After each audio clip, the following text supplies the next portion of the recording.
La mort du loup. Partie 1. Les nuages couraient sur la lune enflammée, comme sur l'incendie on voit fuir la fumée, et les bois étaient noirs jusques à l'horizon. Nous marchions sans parler, dans l'humide gazon, dans la bruyère épaisse et dans les hautes brandes, lorsque sous des sapins pareils à ceux des Landes, nous avons aperçu les grands ongles marqués par les loups voyageurs que nous avions traqués. Nous avons écouté, retenant notre haleine et le pas suspendu. Ni le bois, ni la plaine ne poussait un soupir dans les airs. Seulement la girouette en deuil criait au firmament, car le vent élevé bien au-dessus des terres n'effleurait de ses pieds que les tours solitaires, et les chênes d'en bas, contre les rocs penchés, sur leurs coudes semblaient endormis et couchés. Rien ne bruissait donc, lorsque, baissant la tête, le plus vieux des chasseurs qui s'était mis en quête a regardé le sable en s'y couchant.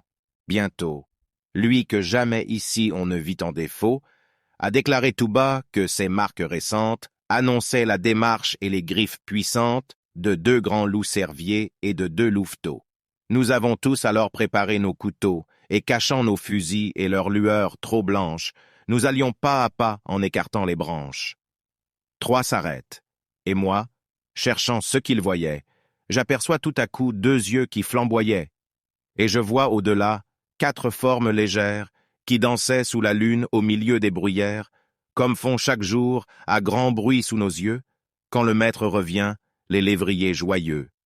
Leur forme était semblable et semblable la danse, mais les enfants du loup se jouaient en silence, sachant bien qu'à 2 pas, ne dormant qu'à demi, se couche dans ces murs l'homme, leur ennemi.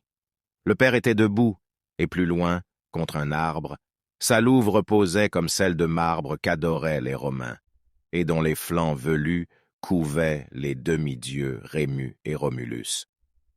Le loup vient et s'assied, les 2 jambes dressées par leurs ongles crochus dans le sable enfoncé.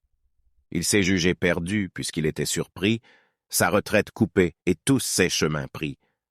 Alors il a saisi dans sa gueule brûlante du chien le plus hardi la gorge pantelante et n'a pas desserré ses mâchoires de fer, malgré nos coups de feu qui traversèrent sa chair et nos couteaux aigus qui, comme des tenailles, se croisaient en plongeant dans ses larges entrailles, jusqu'au dernier moment où le chien étranglé, mort longtemps avant lui, sous ses pieds à rouler. Le loup le quitte alors et puis il nous regarde. Les couteaux lui restaient au flanc jusqu'à la garde, le clouaient au gazon tout baigné dans son sang. Nos fusils l'entouraient en sinistre croissant. Il nous regarde encore. Ensuite, il se recouche, tout en léchant le sang répandu sur sa bouche, et sans daigner savoir comment il a péri, refermant ses grands yeux, meurt sans jeter un cri. Retrouvez la partie 2 dans la bio en cliquant juste sur le logo jaune.